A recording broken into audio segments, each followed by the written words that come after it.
seara aceasta aș vrea să vă spun câteva lucruri și nu sunt lucruri foarte profunde, n-am studiat extrem de mult lucrul acesta, din potrivă, dar vreau să vă spun câteva semne ale adevăratului căutător de Dumnezeu.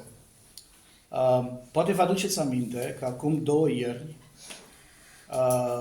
la masa noastră de Crăciun, stăteam aici, în zona aceasta, și vorbeam cu un om, un bărbat, și nu știu cât a durat discuția noastră, unii dintre voi ați participat la ea, probabil că alții v-ați rugat pentru discuția aceea și nu știu cât a fost, presupun că a fost mai mult de o oră, poate 2 ore, nu știu exact cât a durat, și am încercat să-i spun omului Evanghelia. Și am spus și chiar în timp ce îi spuneam atunci acelui om, am observat eu și poate și voi, cei care erați prin preajmă, că deși omul părea că îl caută pe Dumnezeu, nu îl căuta cu adevărat pe Dumnezeu. Însă eu am continuat să-i vorbesc pentru că omul era aici și dorea să asculte, în speranța că până la urmă Duhul Sfânt va sparge gheața și va începe să caute, ceea ce nu s-a întâmplat. Să știți că sunt astfel de oameni care au impresia că îl caută pe Dumnezeu, dar nu îl caută pe Dumnezeu cu adevărat și de cel mai multe ori cu acești oameni se întâmplă exact ce s-a întâmplat cu omul acesta. Starea lui e mai rea acum decât a fost atunci. Deci nu a scăpat de păcatele de care dorea atunci să scape, ba dimpotrivă este mai adâncit în ele acum.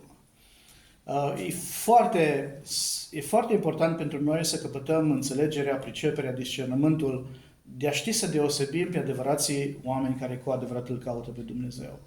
Acum, noi în situația noastră ne bucurăm de orice om care apare în adunarea noastră sau cu care putem discuta pe stradă sau printre vecini sau acasă și care ne dă cea mai mică libertate, cea mai puțin sau întredeschisă ușă pe care putem să profităm și așa trebuie să facem. Și vreau să spun din start că și atunci când un căutător nu este cu adevărat căutător, noi tot trebuie să folosim ocaziile pentru a vorbi despre Hristos și pentru a spune Evanghelia, pentru că nu știm niciodată dacă nu vine un moment mai târziu în care Duhul Sfânt va folosi mărturia noastră în inima unei astfel de persoane. Vreau să deschideți cu mine la Luca, Evanghelia după Luca, în capitolul 19, și o să citim una dintre cele mai cunoscute întâmplări care sunt scrise în această Evanghelie. Luca 19, de la versetul 1 la versetul 10. Și el, adică Iisus, a intrat și trecea prin Ierihon și iată un om chemat cu numele Zacheu și el era șef al vameșilor și era bogat. Și căuta să-l vadă pe Iisus, cine este, și nu putea din cauza mulțimii, pentru că era mic de statură. Și alergând înainte s-a suit într-un sicomor ca să-l vadă, pentru că pe acolo urma să treacă Iisus. Și Iisus, când a ajuns la locul acela, a privit în sus, l-a văzut și a zis: Zachei, grăbește-te și coboară, pentru că astăzi trebuie să rămân în casa ta. Și el, grăbindu-se, a coborât și l-a primit cu bucurie. Și văzând aceasta, toți murmurau spunând: a intrat să găzduiască la un om păcătos. Dar Zacheu, stând în picioare, a zis Domnului: iată, Doamne, jumătate din averea mea o dau săracilor și dacă am luat ceva de la cineva prin învinuire falsă, îi restitui împătrit. Și Iisus i-a zis: astăzi a venit mântuirea în casa aceasta, pentru că și el este un fiu al lui Avram, pentru că Fiul omului a venit să caute și să mântuiască ce era pierdut. Știți că acest verset este versetul cheie din Luca, versetul 10 din capitolul 19. Bun. Există câteva adevăruri în Biblie legate de căutarea lui Dumnezeu care sunt într-o oarecare tensiune. Spre exemplu, în Roman, capitolul 3, Apostolul Pavel ne spune că niciunul nu caută pe Dumnezeu. Niciun om. Este adevărat? Dacă scrie în Biblie, este adevărat, nu? Ce este adevărat dacă scrie în Biblie. Deci n-ar trebui niciodată să ne punem întrebarea că nu e așa. Apostolul Pavel se referă acolo la orice om nemântuit. Niciun om nemântuit nu-L caută pe Dumnezeu cu intenția venită, pornită, plantată în sufletul lui de el însuși. Da? În Fapte, capitolul 17, când Apostolul Pavel predică în Atena, le spune că Dumnezeu este Cel care a rânduit hotarele locuirii noastre și a rânduit ca noi, deși orbi, să-L căutăm, bâșbâind. măcar că nu-i departe de noi. Deci avem Pavel în Romani care ne spune că niciunul nu caută pe Dumnezeu. Îl avem pe Pavel care spune în Fapte 17 și valabil pentru toată lumea că responsabilitatea, scopul pentru care Dumnezeu ne ține în viață este ca, deși singur nu-L putem găsi, totuși să-L căutăm. Singur nu-L putem găsi, bâșbâim, deși aproape, ideea este că e acolo în fața noastră și oricât am încercat noi pentru că suntem orbi, nu-L găsim, deși acolo. Nu-L putem găsi, nici nu vrem să-L căutăm de fapt, totuși avem responsabilitatea să-L căutăm. Și mai vine și Isaia, care ne spune: căutați pe Dumnezeu cât timp se poate găsi, cât până este aproape.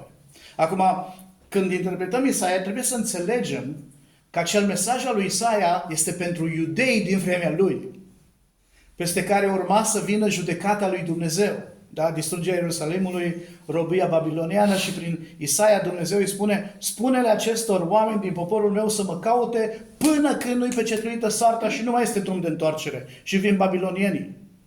Numai că principiul acela, dincolo de contextul și interpretarea imediată, este un principiu universal, valabil și pentru oameni de astăzi. Pentru că așa cum poporul Israel în vremea aceea avea un timp în care să-L caute pe Dumnezeu, să se întoarcă la Dumnezeu înainte de judecata babiloniană ce urma să vină peste ei, așa este exact și cu oamenii de astăzi.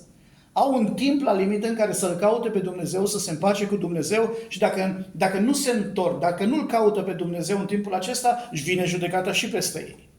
Deci principiul este același. Chiar dacă vrem să fim strict credincioși literei Bibliei, Isaia vorbește iudeilor și nu ne vorbește nouă. Da?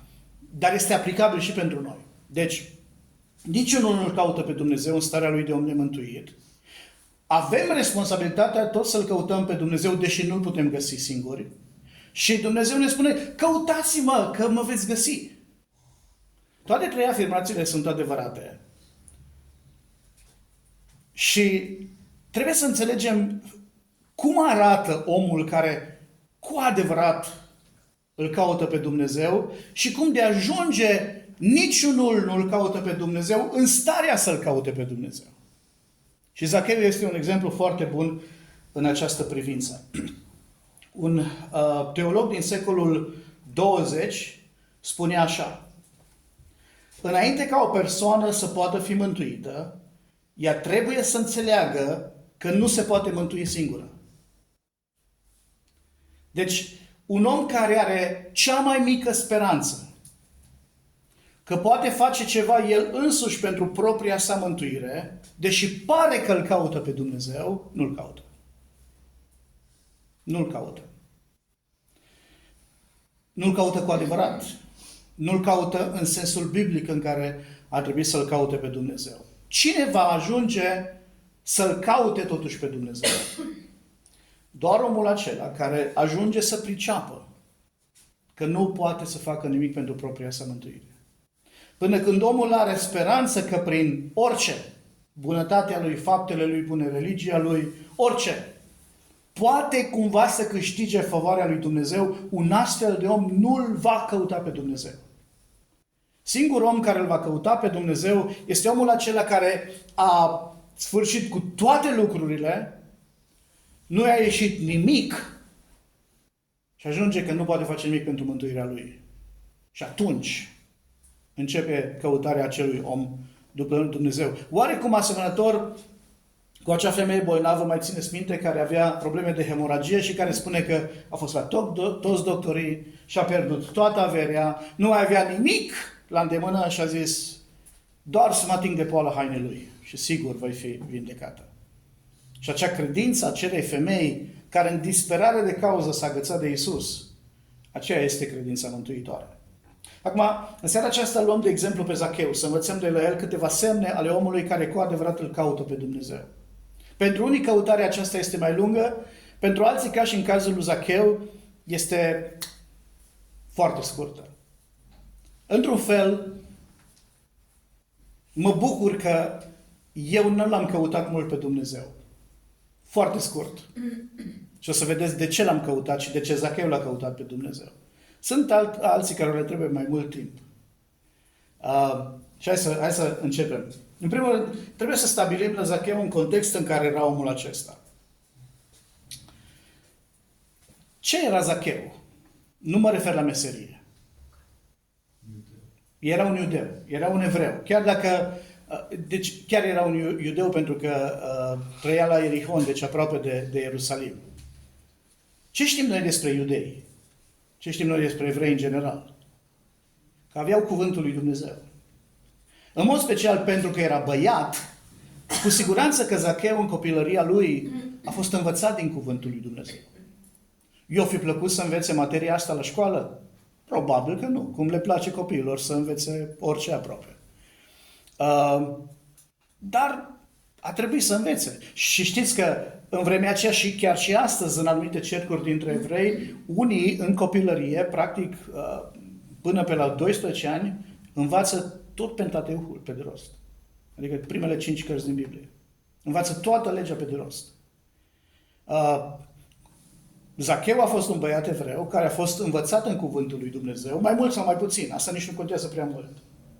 Probabil că alături de tatăl lui s-a dus la sinagogă și a fost prezent atunci când se citea sulul din Scriptură.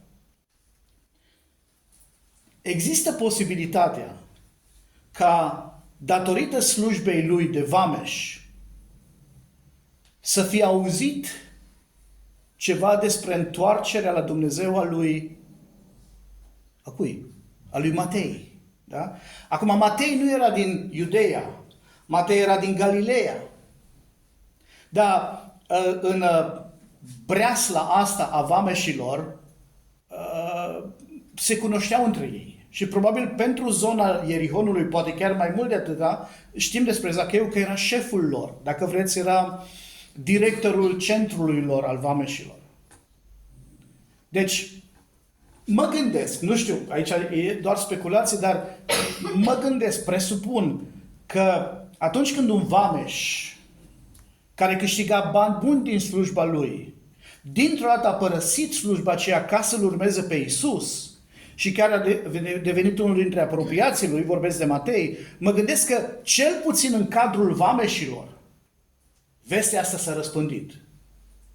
Poate că au fi ajuns și la Zacheu ideea, băi, ai auzit că Levi, ăla din Galileea, s-a pocăit, și-a pus încrederea în Iisus și acum îl urmează pe Hristos și nu mai e vameș ca noi? Posibil să fie ajuns la mintea lui acest lucru. E posibil ca Zacheu să fie auzit despre minunile și predicile, învățăturile pe care Iisus Hristos începuse să le dea peste tot. Și mai țineți minte că am învățat faptul că marea majoritate a lucrării descrise în Evanghelii nu este în Iudeea, ci este în Galileea. Așa că el a auzit probabil foarte, foarte multe. De ce spun toate aceste lucruri? Pentru că știți, aceste lucruri sunt de fapt baza. Baza pentru căutarea lui Dumnezeu cu adevărat a oricărui om de pe fața pământului, și dacă nu iudeu. Ce au în comun faptul că el a fost învățat, că a mers la sinagogă, că a auzit învățătorul lui Iisus, poate că a auzit despre Matei, ce au toate aceste lucruri în comun? A auzit, exact. Cu alte cuvinte, Zacheu cumva, direct sau indirect, a intrat în legătură cu cuvântul lui Dumnezeu. A avut, chiar dacă o cunoaștere parțială, chiar dacă o cunoaștere incompletă sau incorectă, el cumva a ajuns sub influența cuvântului lui Dumnezeu. Și lucrul acesta este foarte important. Veți găsi oameni care îl caută pe Dumnezeu doar din punct de vedere religios îl caută pe Dumnezeu, dar n-au nicio bază cu adevărat cu cuvântul lui Dumnezeu. Acolo trebuie să fiți foarte, foarte atenți. Cu adevărat, ceea ce contează este ca omul să aibă această temelie a cuvântului lui Dumnezeu. Știți, uneori mă uit la televizor și văd oameni, sunt oameni care îmi plac pe domeniul lor, pe specificul lor în care lucrează, sunt nemântuiți, sunt necredincioși biblic cu adevărat. Și când vorbesc despre domeniul lor specific, sunt foarte buni. Când încep să vorbească despre Dumnezeu și credință, ce ajung să spună? Este un domn pe nume Borțun, nu știu câți dintre voi ați auzit de el, îl cunoașteți. E un domn adică cred că are peste 60 de ani, este specialist în comunicare, mai ales comunicare politică. E un om pe care îl poți asculta vorbind la infinit, așa de frumos vorbește. Zilele trecute l-am auzit vorbind la televizor, l-am văzut participând la un podcast și vorbea despre Dumnezeu și despre credință. Și zicea că Dumnezeu ne vorbește prin cuvântul scris, e corect? Prin cuvântul întrupat, e corect? Ce ziceți? Numai din astea două sintagme, omul ăsta avea ceva cunoștință cu Biblia. Avea ceva. Și prin natură, e corect? Și apoi zicea, Dumnezeu ne vorbește prin divinitatea naturii. E corect? Deja au dat cu toate de pământ. Deja au dat cu toate de pământ. Și am zis, omule, ai spus așa de bine primele 3 lucruri. De ce faci din natură zeu? De ce faci din natură Dumnezeu? Este așa de greșit. Dacă am fi auzit numai primele 3 lucruri din gura acestui om, am fi zis că îl caută pe Dumnezeu sincer? Poate chiar că îl cunoaște. Dacă nu le-am fi auzit primele, ci numai ultimul lucru, am fi zis că îl caută pe Dumnezeu? Ceva caută, dar nu pe Dumnezeul adevărat. Observați de ce e foarte important, frați și surori, să știm discerne, să înțelegem despre ce vorbesc oamenii? Pentru că de multe ori cuvintele lor sunt așa de asemănătoare cu cuvintele noastre. Și uneori ei, cum să zic, împachetează în mult adevăr o minciună sau puțină minciună. Și uneori, poate chiar neintenționat, pentru că nu știu dacă la domnul ăsta, el a avut intenția să spună o enormitate așa de mare. Nu știu. Dar trebuie să fim înțelepți în această privință. Mai este unul de care îmi place foarte mult când vorbește, până se apucă să vorbească de Biblie. El a avut o bunică care a fost baptistă. Mihail Neamțu, dacă îl știți. Tot politician. Are o capacitate de a povesti și de a vorbi poți să-l asculți non-stop. Dar când începe să vorbească despre Biblie, îți vine să zici mai bine taci. Noi trebuie să avem grijă la astfel de oameni. Ca să știm cum să ne purtăm față de ei, ca să știm ce să căutăm, ca să identificăm dacă oamenii aceia cu adevărat îl caută pe Dumnezeu, îl doresc pe Dumnezeu sau e doar bla, bla, bla. Spre exemplu, Nicodim, dacă ne uităm la Nicodim l-a căutat pe Dumnezeu cu adevărat. De unde știm? În mod special. Care e un semn al faptului că cineva care spune că îl caută pe Dumnezeu, îl caută pe Dumnezeu? Și gândiți, am început cu Zacheu. Tace. Și ascultă când îi se spune cuvântul. Observați, dacă vă uitați la Nicodim spune într-adevăr, dar cum se poate? Dar în rest îl lasă pe Iisus să vorbească. Și Iisus îi vorbește și vorbește și vorbește și explică cum. Cum e nașterea din nou, cum trebuie să creadă în cel răstignit pe cruce și explică lucrurile. Exact așa trebuie să se întâmple cu unul care cu adevărat îl caută pe Dumnezeu, să fie atent să ia seama. Și acum ce îl vedem în scena aceasta din Luca 19, îl vedem pe Nicodim dorind să-l caute pe Iisus, să-l vadă pe Iisus.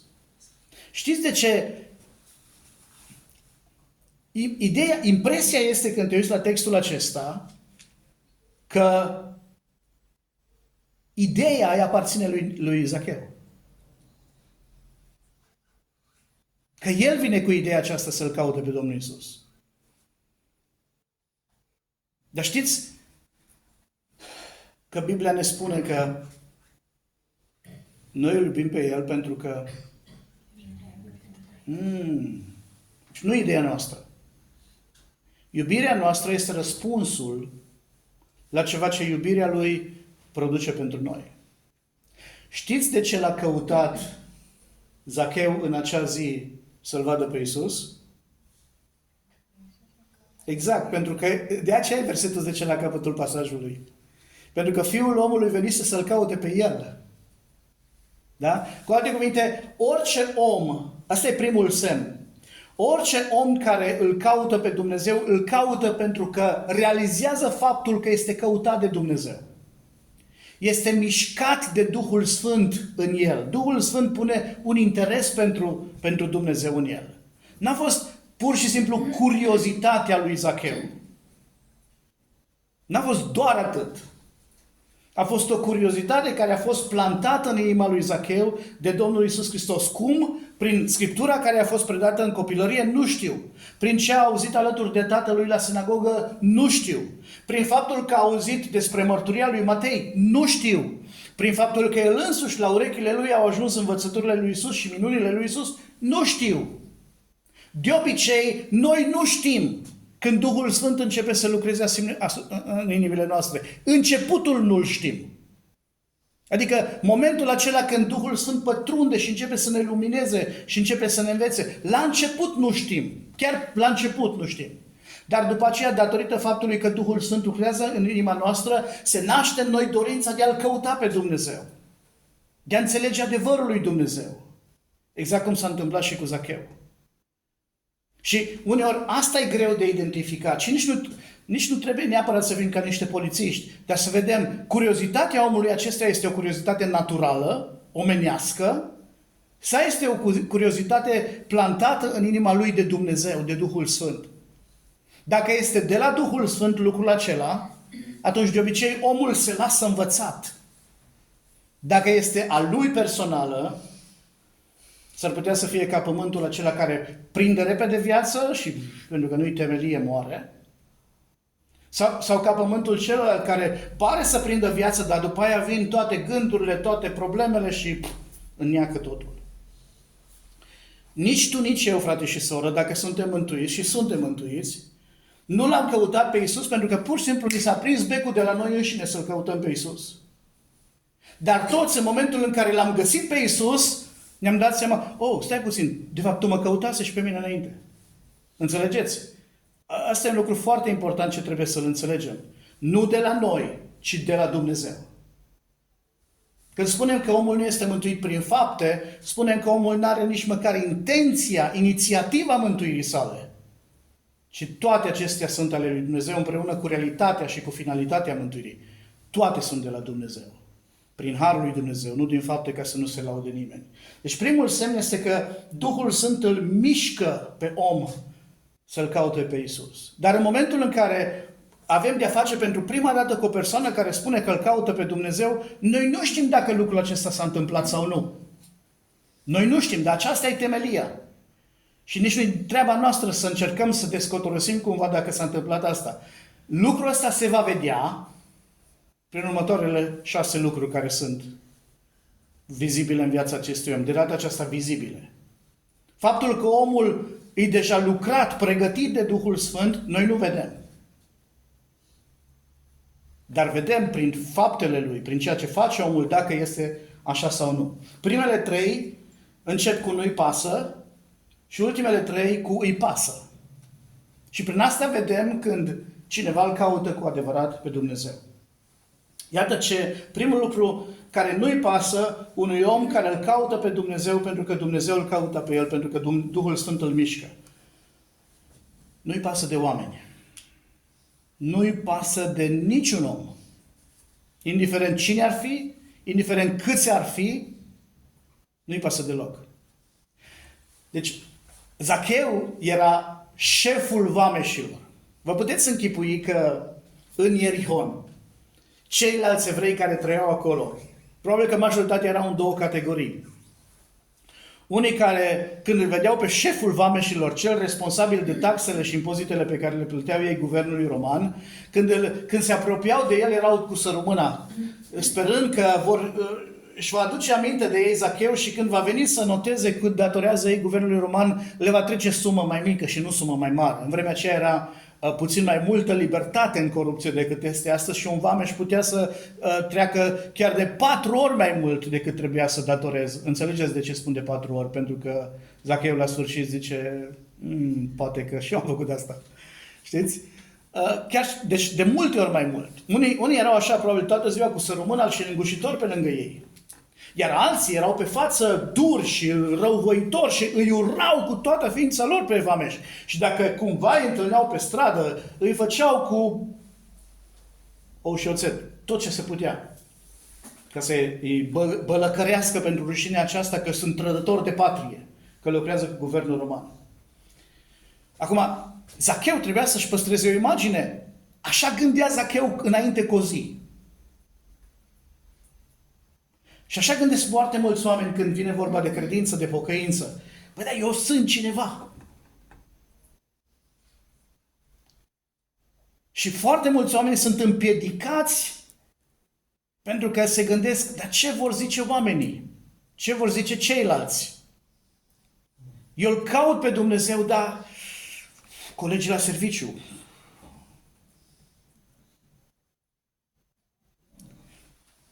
Dar când Duhul Sfânt te face să-L cauți pe Dumnezeu, când El îți deschide mintea și inima, nu te interesează. Știți asta din experiență? Sper că știți din experiență. Când știți că Dumnezeu e adevărat și cuvântul este adevărat și că voi aveți nevoie de Hristos și că voi trebuie să vă întoarceți la Dumnezeu, când am fost convinși de lucrul acesta, nu ne-a interesat ce vă zice ceilalți oameni.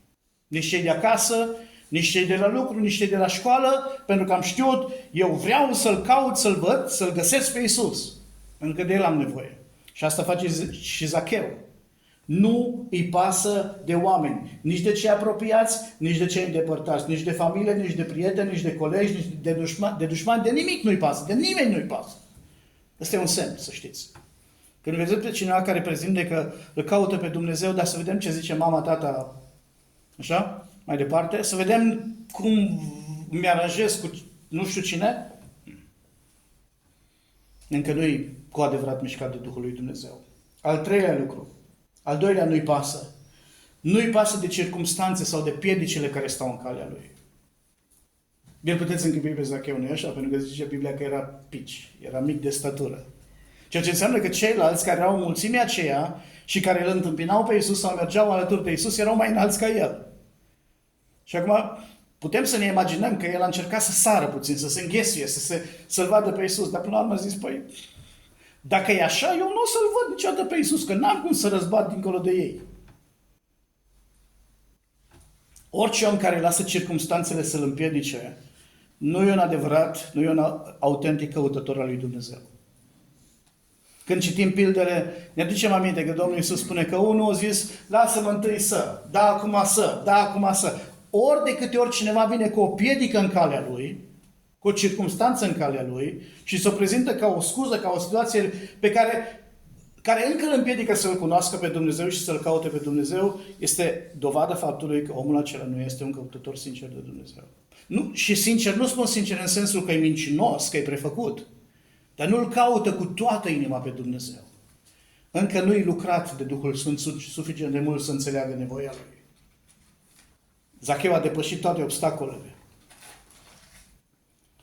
Și aici putem să zicem că s-a urcat în pomul acela, dar să-l vezi pe mai marele vameșilor, pe omul, unul de cei mai bogați din orașul tău, că se face de rușine ca o maimuță să se urce într-un pom, numai să-L vadă pe Iisus, asta mai arată că lui Zacheu nu i-a păsat de ceva.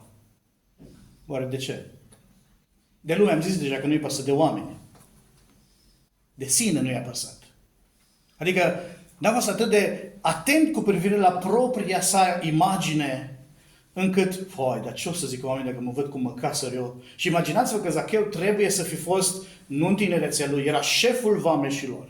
Odată trebuia să ai o anumită vârstă și o anumită stare economică să ajungi vameș, pentru că a fi vameș însemna să cumperi un oficial roman din Iudeea, cu care să călătorești la Roma și să ai la tine o mită foarte mare pentru cei care conduceau Roma, poate chiar pentru împărați sau pentru dregătorii care numeau vameșii, ca să mituiești acolo, ca să primești slujba de vameș începător. Și apoi trebuia să câștigi mult prin stoarcere, prin extorsiune, să dai la Roma ca să fii avansat. Iar Zacheu era șeful vameșilor. Fiind mic, mi-l închipui puțin așa mai dolofan. Nu știu dacă a fost așa. Dar imaginea asta că dolofănel Zacheu se încearcă, se străduiește să se urce în pomul respectiv să-L poată vedea pe Iisus, nu putea să fie decât în situația în care spunea atât de mult îmi doresc, așa de mult îl caut, încât zic că lumea ce-o vrea despre mine nu mă interesează orice. Un om care pune preț pe sine, pentru că vrea să rămână cineva, vrea să fie văzut cumva și spune că asta nu-l lasă cu adevărat să-L caute pe Dumnezeu, părerea mea, nu-L caută cu adevărat pe Dumnezeu. Adică contez eu sau contează El? Contez eu sau ceea ce am nevoie de la Hristos? Vor râde oamenii de mine? Și ce dacă? Mă vor rușina pentru decizia mea, pentru de a-L căuta pe Dumnezeu? Și ce dacă? Una dintre piedicile cele mai mari, dacă nu cea mai mare piedică în calea oamenilor ca să-L caute pe Dumnezeu și să ajungă mântuiți, este faptul că se iubesc prea mult pe ei înșiși. Mântuire, exact. Și poți să te iubești pe tine însuși și să rămâi pierdut și toată dragostea aia nu s-a folosit nici măcar o secundă în ea. Deci un om care cu adevărat e mișcat de Dumnezeu și îl caută pe Dumnezeu, semnul acestui lucru este că nu-i pasă de oameni, nu-i pasă de posibilele piedici care stau în cale, nu-i pasă de sine însuși. Adică de ce vor zi oamenii despre el însuși? Că într-un fel îi pasă de sine însuși pentru că vrea să fie mântuit, vrea să fie iertat.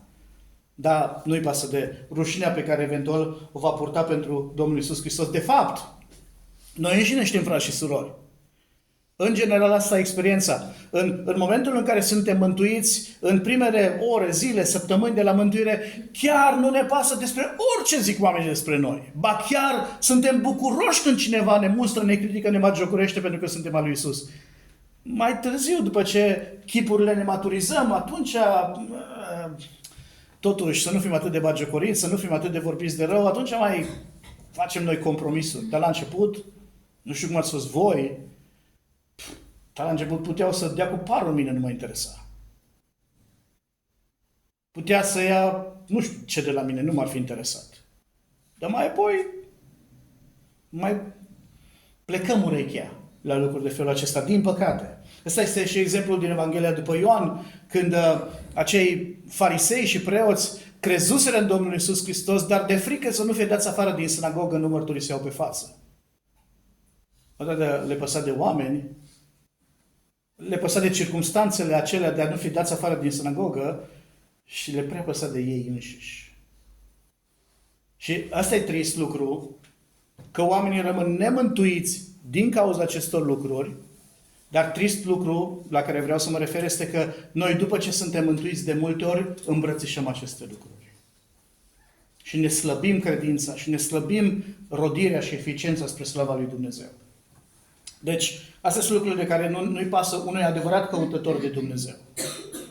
Îi dă și lumea, dă și situațiile, se dă și pe sine, numai să-L cunoască pe Dumnezeu. Și apoi îi pasă de niște lucruri celui care îi caută cu adevărat pe Dumnezeu. E simplu de tot văzut, poate chiar copilărește de ușor de observat lucrul acesta. Iisus l-a văzut pe Zacheu sus în pomul respectiv și a zis: Zachei, grăbește-te și coboară, pentru că astăzi trebuie să rămân în casa ta. Acum, am zice că asta nu e o poruncă de aia care să aibă greutatea unei porunci biblice în care ți se spune nu fă un păcat. Sau unei porunci biblice în care spune să faci ceva de o valoare deosebită. Pentru că Domnul Iisus îi spune doar atât: repede, dă-te jos că vin la tine acasă. Și Zacheu merge jos. Parcă îl și văd căzând puțin. Gata, hai la tine acasă. Ce e de remarcabil la Zacheu că Iisus îi spune: și Zacheu, știți de ce îi pasă unuia care îl caută cu adevărat pe Dumnezeu?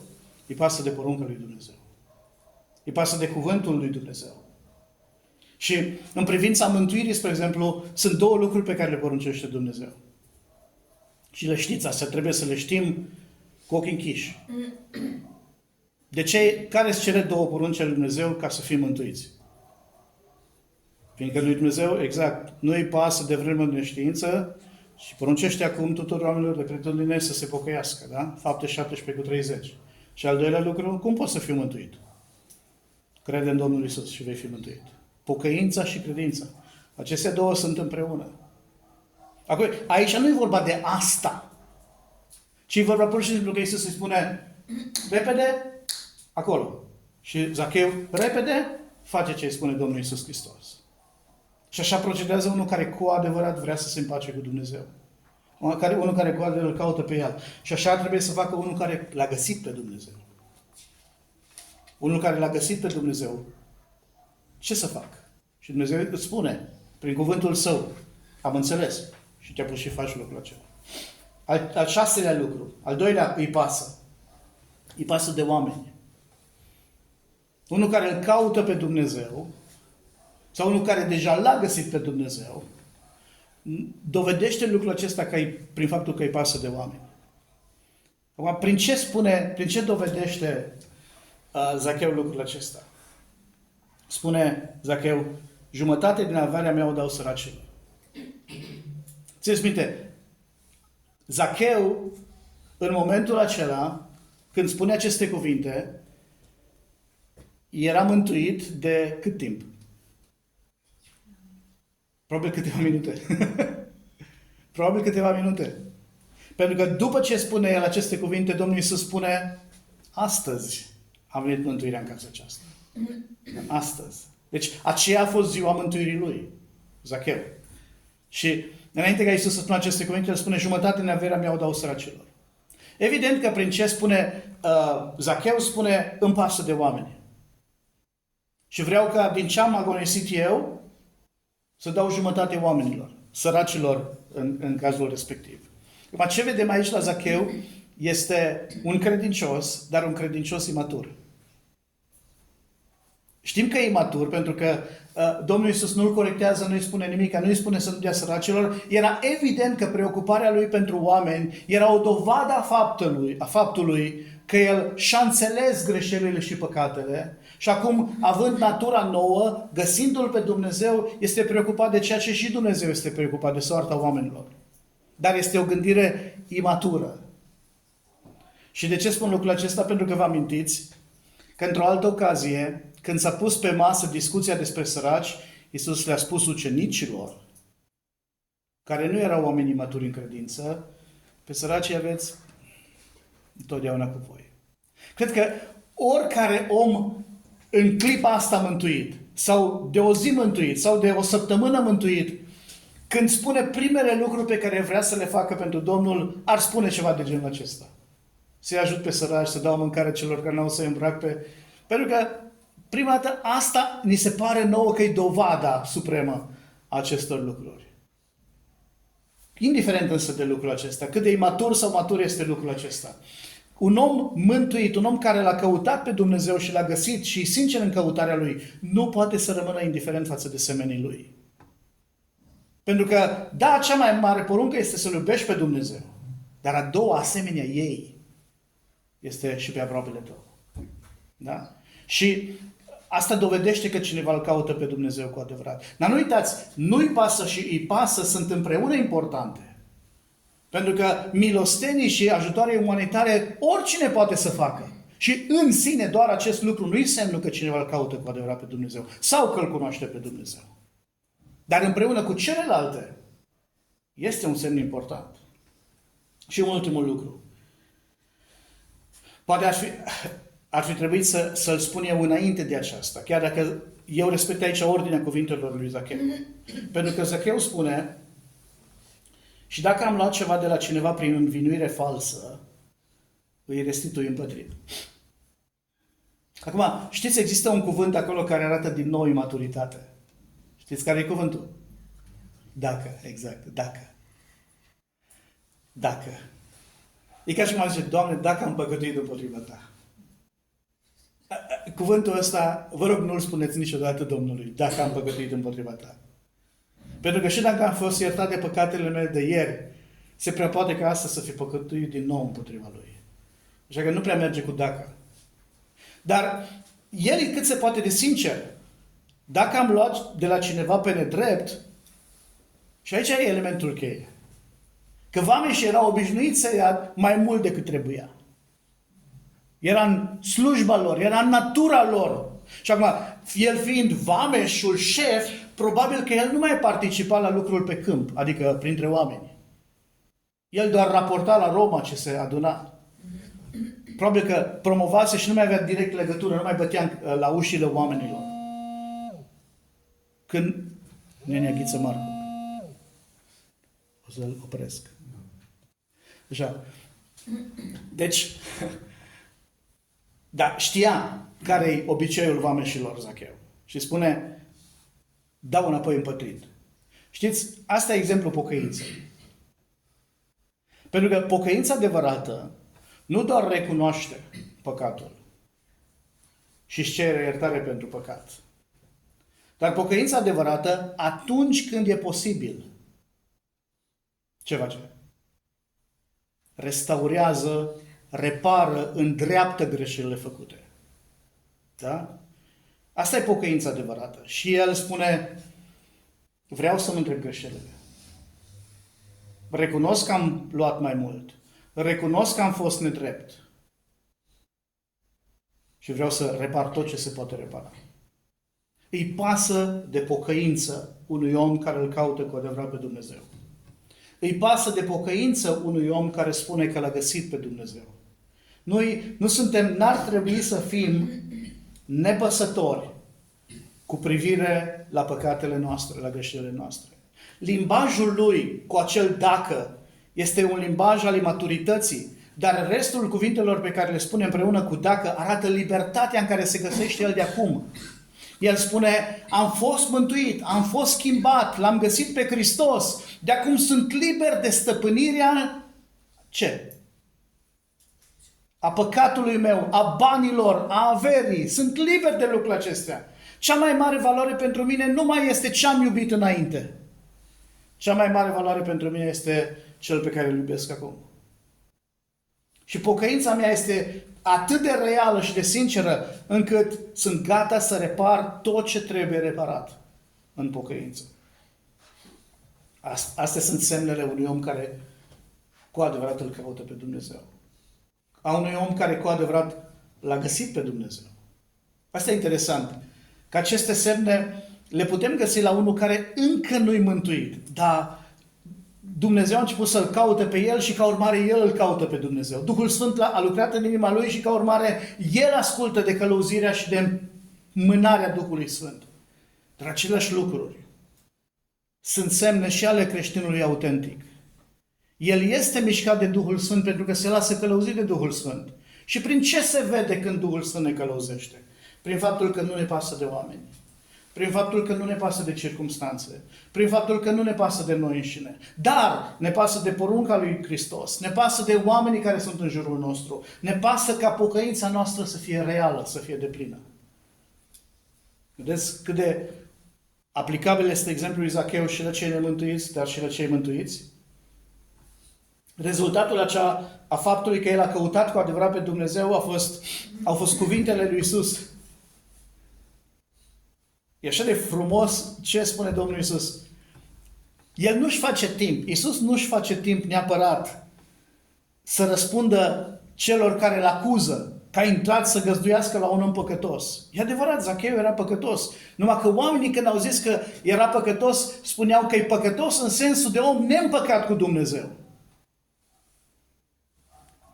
După această acuzație vin cuvintele lui Zacheu. Iată, Doamne, ce-s dispus să fac?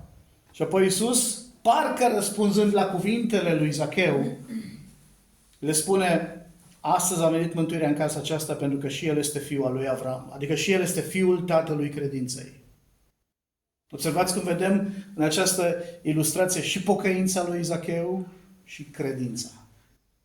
Și interesant că Zacheu vorbește doar despre pocăința sa. Și Iisus Hristos vorbește despre credința lui.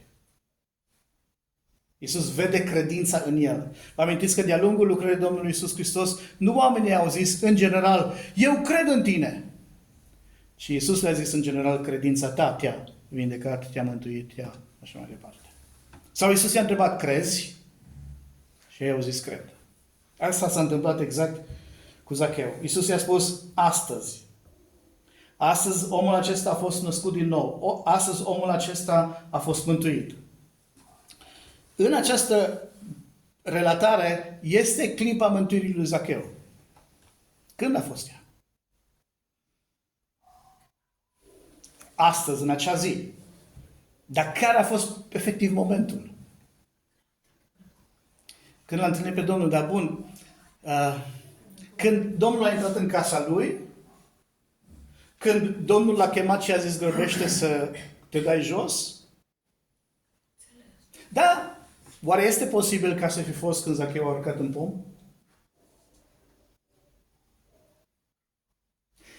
Ați auzit vreodată pe cineva, știu că am auzit de câteva ori de la mai mulți oameni spunând lucrul acesta.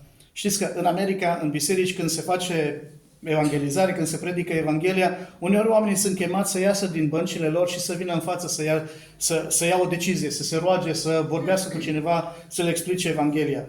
Și am auzit odată, nu știu cât de real, cred că e real cazul acesta, când cineva a ieșit în față și predicatorul a întrebat, vrei să fii mântuit? Și omul a spus, nu, eu am venit doar să spun că sunt mântuit. Și predicatorul a întrebat, dar când ai fost mântuit? Când m-am predicat din bancă să vin afară. Atunci am fost mântuit. Nu aici, în față, ci acolo. Când o fi fost Zacheu mântuit? Când o coborât și a mers acasă cu Iisus? Să fi putut fi mântuit când Duhul Sfânt i-a zis, du-te și fă tot ce stă în putință să-L vezi pe Iisus, pentru că El e Mântuitorul? E posibil. Nu o să ghicim aici nimica. Pentru că ceea ce contează e că Domnul Iisus spune astăzi. Astăzi ai fost mântuit. Astăzi a intrat mântuirea în casa aceasta. Vedeți, nașterea din nou e o chestiune practic de o clipă. E o chestiune care se întâmplă în câteva momente, prin credința în Hristos. Dar este o lucrare a Duhului Sfânt. Pregătirea pentru nașterea din nou poate să fie mai scurtă sau mai lungă. Uitați-vă, dacă am dreptate și vârsta lui Zacheu era mai degrabă mai înaintată decât mai tânără. În cazul lui Zacheu a fost o lucrare, o pregătire de îndelungă durată a Duhului Sfânt. Cum probabil că e cazul celor mai mulți dintre noi. Mântuiți după o vreme în care Duhul Sfânt a tot lucrat la inima noastră. Dar nașterea în sine a fost o chestiune de fracțiune de secundă. Cineva spune așa, mai bine să nu te fi născut deloc decât să nu fi născut din nou. În cazul lui Zacheu, el a înțeles lucrul acesta până la urmă. Și l-a căutat pe Iisus cu toată inima lui. Dacă în inima ta simți acel impuls, acea dorință, nu refuza impulsul acela. Pentru că dorința aceea, curiozitatea aia pe care Duhul Sfânt o pune în tine, dacă e a Lui, este una care duce la mântuire. Dacă e doar a ta, s-ar putea să facă parte din proces. Sau nu. Da? Dar nu refuza impulsul acesta. În același fel, frați și surori, când noi simțim în inima noastră că Dumnezeu și în mintea noastră și în Duhul nostru că Dumnezeu ne motivează la ceva, să răspundem, frați și surori. Dacă e de la El, să răspundem. Dacă e de la noi, nu trebuie să ne facem mari probleme că se va scufunda repede, va muri repede dorința aceea. Dar dacă e de la El, atunci o vom face indiferent de ce spun oamenii, indiferent de ce piedici vom avea, renunțând complet la noi înșine. Pentru că iubim pe Dumnezeu și apreciem porunca Lui, pentru că iubim pe oameni și pentru că vrem să-i dovedim lui Hristos că pocăința noastră este completă și nu prefăcută și nu parțială. Oare se văd aceste lucruri, frați și surori, în viața noastră? Pentru că semnele adevăratului căutător de Dumnezeu nu trebuie să se vadă doar în mântuire, ci trebuie să se vadă și după mântuire. Oameni creștini care se grăbesc să-L vadă pe Iisus. Se grăbesc să-L vadă pe Iisus dimineața, se grăbesc să-L vadă pe Iisus dincolo de piedici, se grăbesc să-L întâlnească pe El. Ce fain ar fi să ne grăbim și noi. Ce fain ar fi să se grăbească ai noștri, nu-i așa? Ce fain ar fi. Hai să ne rugăm. Îți mulțumim, Doamne, pentru exemplul lui Zacheu și te slăvim, Doamne, că oameni de multe ori cufundați în cele mai urâte și grele păcate, pot să fie schimbați, pot să fie mântuiți. Doamne, te lăudăm pentru toți cei care în seara aceasta, în acest loc, au experimentat nașterea din nou. Și îți mulțumim, Doamne, că ai făcut lucrul acesta. Îți mulțumim că înainte de a avea noi orice gând de a te căuta pe tine, tu ne-ai căutat pe noi. Înainte de a ne gândi să ne încredem în tine, tu ai lucrat posibilitatea aceasta prin harul tău să ne putem încrede în tine. Te slăvim că tu ai plantat acest gând în noi, te slăvim că tu ne-ai iluminat prin Duhul tău cel Sfânt, tu ne-ai convins prin Duhul tău cel Sfânt, tu ne-ai făcut să pricepem cuvântul tău suficient de mult la început ca să ne încredem în tine și să ne pocăim de păcatele noastre. Te slăvim, Doamne, că tu ești cu adevărat autorul și cel care finalizează mântuirea noastră. Și te rog, Doamne, dă-ne înțelepciune să ne purtăm într-un mod care cu adevărat te slăvește pe tine. Să avem și noi acea bucurie pe care a avut-o și Zacheu, cunoscându-te, și acea dorință de a te sluji și de a te reprezenta, Doamne, înaintea tuturor oamenilor, indiferent de situație, indiferent de circumstanțe. Mulțumim, Doamne, pentru tot ce ne-ai învățat și în seara aceasta și de dimineață și te slăvim, Doamne, că Tu ești suficient pentru credința și viața noastră prin cuvântul Tău. Te rog, ajută-ne să plecăm mai mult mintea noastră la cuvântul Tău, sufletul nostru la cuvântul Tău și voința noastră la cuvântul Tău. Pentru ca în toate să fim călăuziți de Tine, indiferent ce se întâmplă în lumea aceasta. Te laud pentru toate și îți mulțumesc în numele Domnului Iisus Hristos. Amin. Amin. O să încheiem seara aceasta cu cântarea pe care am cântat-o pentru prima oară, nu cu ultima. O lăsăm pe ultima, poate pe joi. Și o să cântăm cântarea aceea, O chemare din întunecim la sfârșit. Dar să vă spun și citatul pentru sfârșitul acestei zile. Un predicator spune așa: Hristos poate înlocui orice, am putea noi completa pe oricine, pe toți și toate. Deci Hristos poate înlocui orice, dar nimic nu-L poate înlocui pe Hristos. Nimic și nimeni nu-L poate înlocui. Țineți minte, să ținem minte lucrul acesta. Pentru că diavolul întotdeauna ne va da înlocuitori. El e specialistul în înlocuitori, în fake-uri, în falsuri, lucruri contrafăcute. Dar noi avem nevoie numai de Domnul Iisus Hristos. O chemare vine din întunecimi, luminați, luminați, strigă suflete pierdute în adâncimi, luminați, luminați, luminați, aprindeți focul sfânt pe pământ, lumini să fiți, luminați, aprindeți focul sfânt pe pământ, să străluciți. Nici când să nu obosiți în lucrul sfânt, luminați, luminați, pregătiți coroana încă pe pământ, luminați, luminați, luminați, aprindeți focul sfânt pe pământ, lumini să fiți, luminați, aprindeți focul sfânt pe pământ, să străluciți.